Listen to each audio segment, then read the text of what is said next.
November 16, 2025, the USS Gerald R. Ford, all 100,000 tons of America's most advanced supercarrier, crossed into the Caribbean Sea. Within hours, Venezuela's President Nicolás Maduro ordered the largest military mobilization in his nation's history. For the first time in decades, a Latin American nation was preparing to challenge American naval supremacy in its own backyard. The world's most powerful military machine was about to face off against a determined regional adversary with nothing to lose. This is the story of how a counter-narcotics operation became the most dangerous Caribbean standoff since the Cuban Missile Crisis. This is the story of what happened when Venezuelan warships dared to challenge an American supercarrier. To understand how we arrived at this moment, we need to rewind to September 2025. The Trump administration had just launched what it called Operation Southern Spear, officially a counter-narcotics campaign targeting drug trafficking routes from South America to the United States. But on September 2nd, something unprecedented happened. A U.S. military strike, not the Coast Guard but the full military, destroyed a vessel departing Venezuelan waters, killing all 11 people aboard. President Trump claimed they were narco-terrorists. Venezuela called it murder. The strikes didn't stop. By November, American forces had conducted at least 22 attacks on vessels in the Caribbean and Eastern Pacific. The death toll? Over 83 people. Not a single arrest, not a single kilogram of drugs publicly displayed as evidence.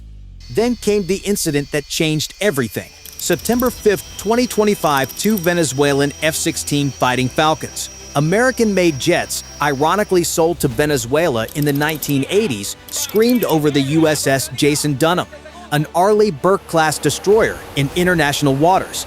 The Pentagon called it highly provocative. Venezuelan Defense Minister Vladimir Padrino Lopez called it defending our sovereignty. The lines were drawn. Over the next 2 months, the United States assembled the largest concentration of military assets in the Caribbean since the 1989 invasion of Panama. But the crown jewel was still in transit, crossing the Atlantic from its European deployment.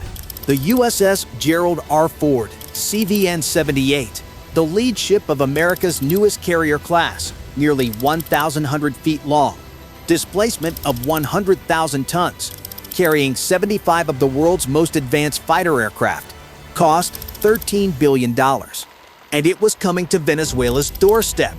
Defense Secretary Pete Hegseth personally ordered the Ford's redeployment. On October 29, 2025, the carrier strike group departed the Mediterranean, leaving its NATO commitments behind. Destination: the Caribbean. But the Ford wasn't sailing alone. With her came 3 Arleigh Burke-class guided missile destroyers: the USS Bainbridge, USS Mahan, and USS Winston S. Churchill. Each destroyer packed Tomahawk cruise missiles, SM-2 and SM-6 air defense missiles, and advanced Aegis combat systems. The Ford's air wing represented overwhelming air power.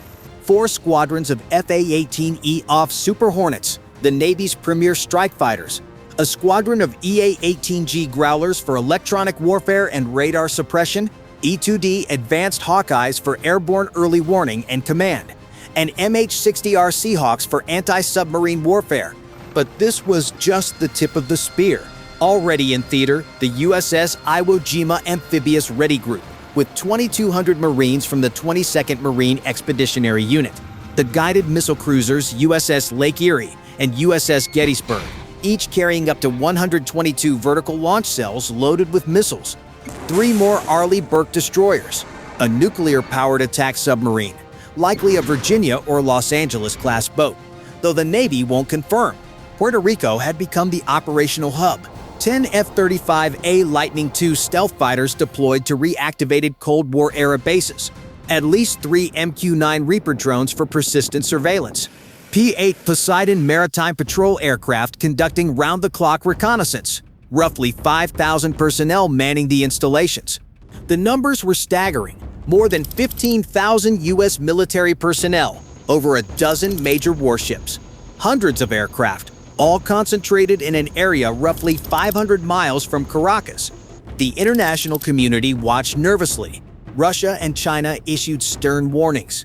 The Organization of American States called for de-escalation. But in Washington, the message was clear.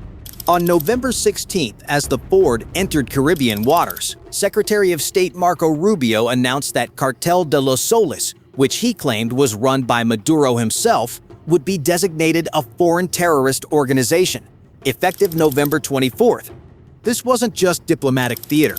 Under U.S. law, designating a group as an FTO allows the military to target its infrastructure and leadership inside Venezuela without additional congressional authorization. On November 22, 2025, commercial satellite imagery captured the Ford approximately 500 miles north of Caracas.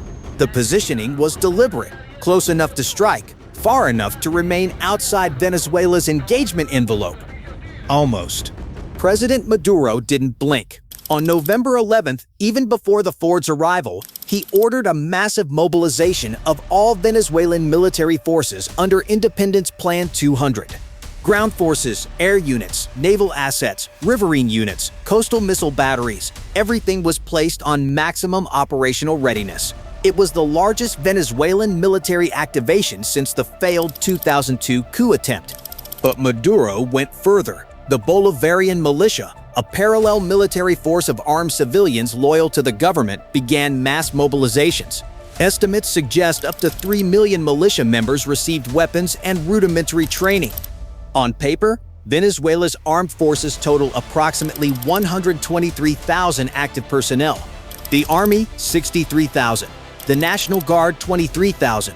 The Navy, 15,000. The Air Force, 22,000. Add the militia and you're looking at over 3 million potential combatants. The Venezuelan Air Force operates a mixed fleet, Russian-built Su-30 Mk2 flankers, modern, capable multi-role fighters, approximately 23 operational, though maintenance is questionable. The F-16AB Fighting Falcons, purchased from America in the 1980s, may be a dozen airworthy. Chinese-made K-8 trainers that can carry light weapons. Air defenses include Russian S-300 VM batteries, SA-22 Pantsir S-1 systems, older SA-6 Gainful and SA-3 Goa missiles, and Chinese-supplied HQ-7 and FM-80 systems. On paper, formidable. In practice, questions remain about their operational status and integration. But what about the Navy, the force that would actually have to confront American warships? Here's the uncomfortable truth for Caracas. The Bolivarian Navy is massively outgunned. The entire Venezuelan surface fleet consists of approximately 15 to 20 major vessels. Most are patrol boats suitable only for coastal defense. The heavy hitters, 2 Italian-built Mariscal Sucre-class frigates from the 1970s-80s, displacing about 2,500 tons each. They're armed with automatic anti-ship missiles and 127mm guns.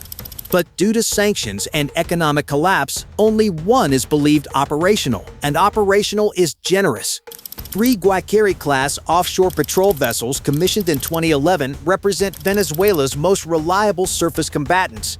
Modern by regional standards, displacing 2,400 tons, possibly fitted with Chinese C-802A anti-ship missiles. These are the backbone.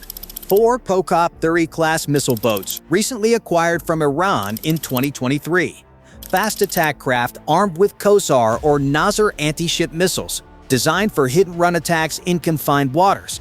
The submarine force, 2 German-built Type 209 1300 diesel-electric submarines, the Sabalo and the Caribe.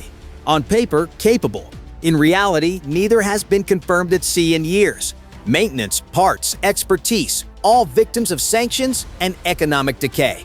Venezuela's real advantage lies in asymmetric coastal defense, shore-based anti-ship missiles, Chinese C-802s, Iranian systems, possibly Russian-supplied Yakont missiles, fast attack craft that can swarm from coastal inlets, naval mines, cyber warfare capabilities developed with Russian and Chinese assistance. Defense analysts agree, Venezuela cannot win a conventional naval battle. But they don't have to win. They just have to make the cost unbearable. Consider the Houthis in Yemen. With far less sophisticated weapons, they've inflicted significant damage on Western naval forces and commercial shipping in the Red Sea. Iran supplied anti-ship missiles, suicide drones, asymmetric tactics.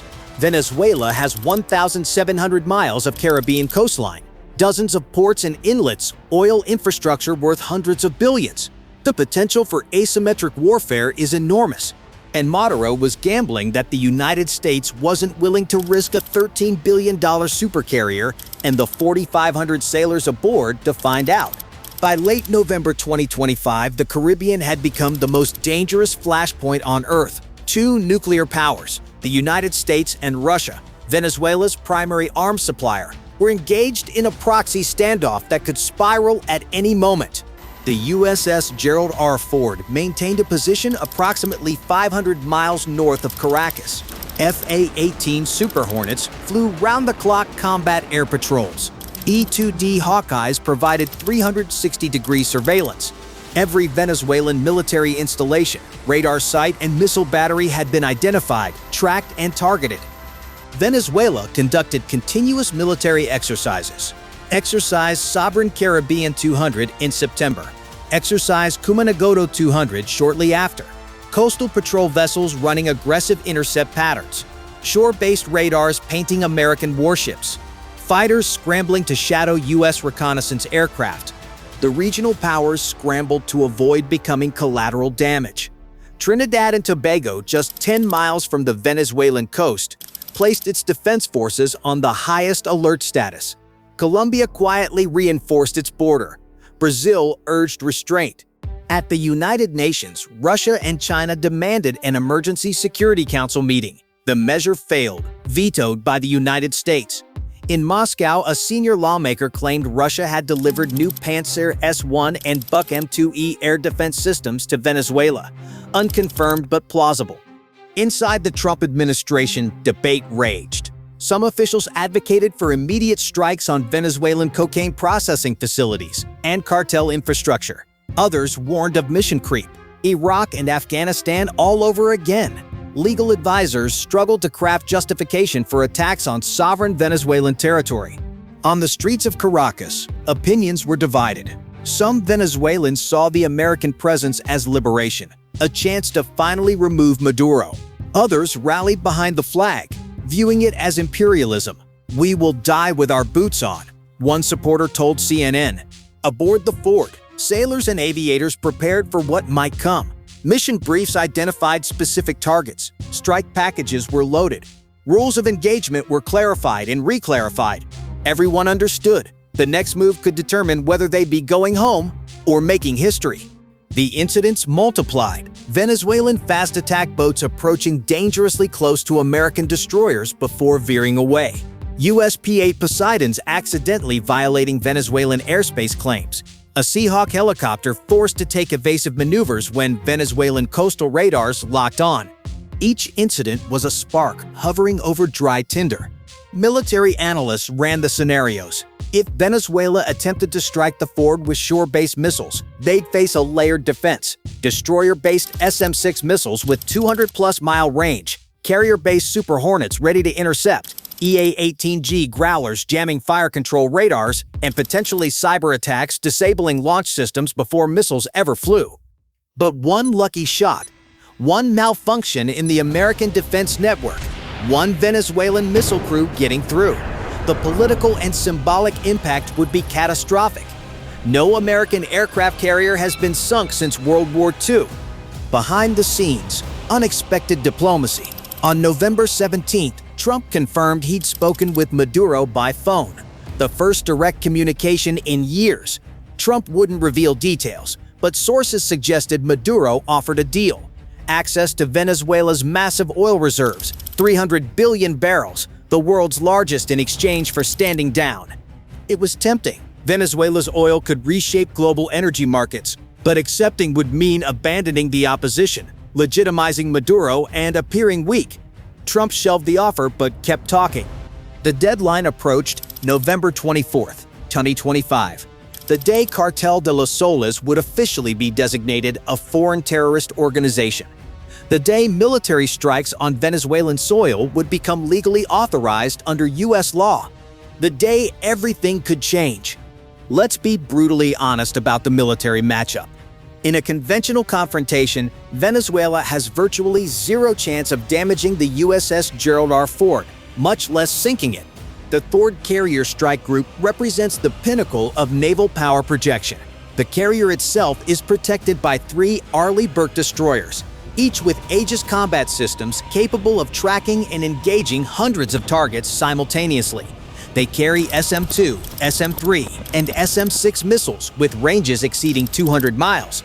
The air wing provides layered defense. Combat air patrols can engage threats 300-plus miles from the carrier. EA-18G Growlers can jam enemy radars from standoff range. E-2D Hawkeyes coordinate the defensive network. Below the surface, at least one U.S. nuclear attack submarine shadows the group. Venezuelan diesel-electric submarines, if they're even operational, would be detected long before reaching attack position.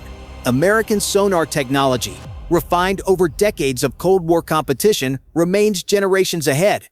Venezuela's best weapons, Chinese C-802 missiles, potentially Russian Yakont systems, have theoretical ranges of 75 to 180 miles, but effective range depends on radar targeting, which the Growlers can disrupt. Launch platforms would be identified and destroyed within minutes of firing. Here's how an attack would likely unfold. Venezuelan radars illuminate the Ford instantly detected by American electronic warfare systems. Growlers begin jamming. If a missile launches, SM-6 interceptors fire at maximum range. If it penetrates, SM-2s engage closer in. If it still comes, the carrier's own rolling airframe missiles and close-in weapon system provide last-ditch defense. Meanwhile, Super Hornets are already striking the launch site. But asymmetric warfare changes the calculus. Venezuela doesn't need to sink the Ford. Damaging it would be a strategic victory. A swarm attack using multiple fast attack boats, coordinated with shore-based missiles and potentially submarine-launched torpedoes, creates targeting dilemmas. Naval mines are cheap and hard to detect. Venezuela could mine strategic approaches, forcing American ships into predictable channels.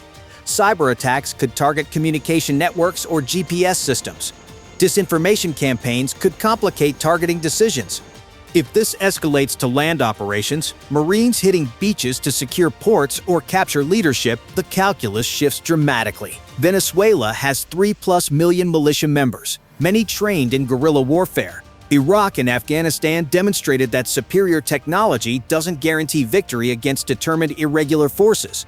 The question isn't whether America could defeat Venezuela militarily. It's whether the American public would accept the cost. Estimates suggest 502,000 U.S. casualties in the first month of a full invasion, costs exceeding $100 billion, years of occupation. And for what? Regime change that might not produce stability. Maduro was betting the answer was no.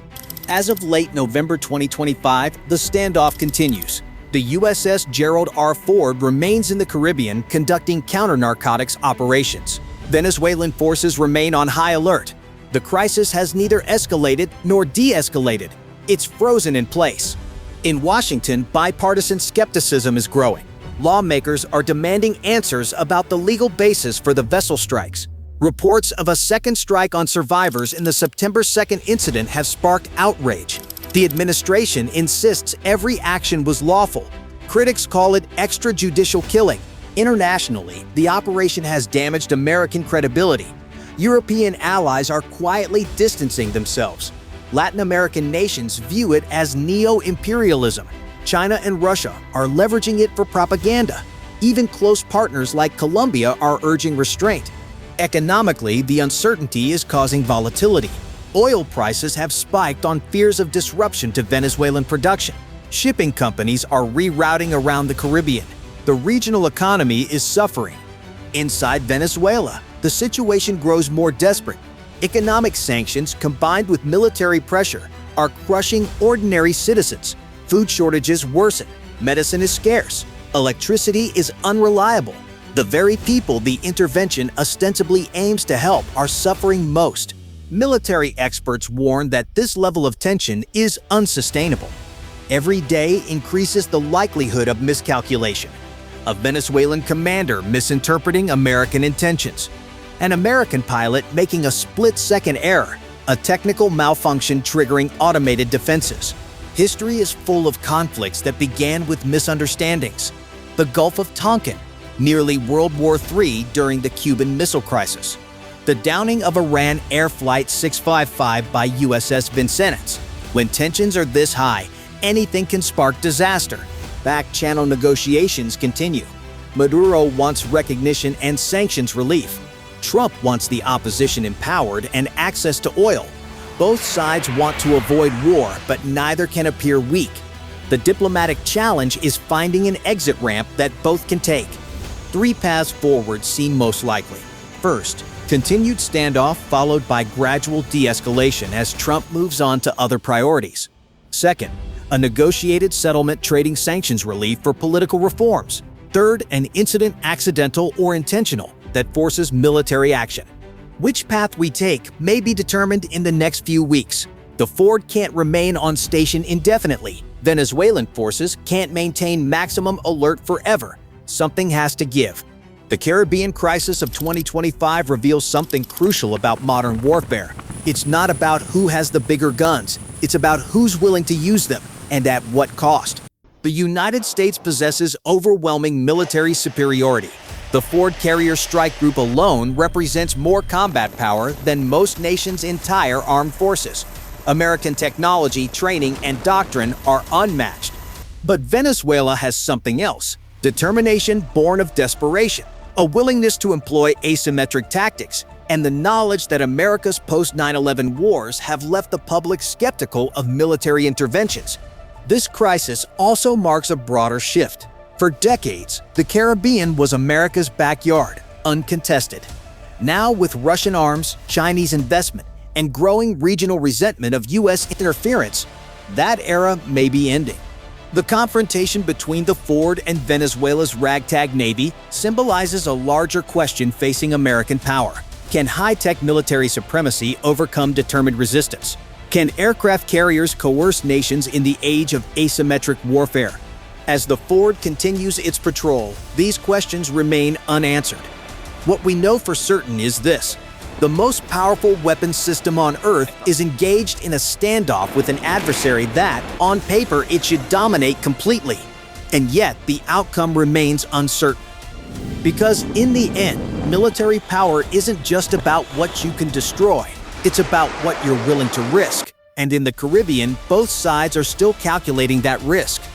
The next move could define the future of American power in the Western Hemisphere. We'll be watching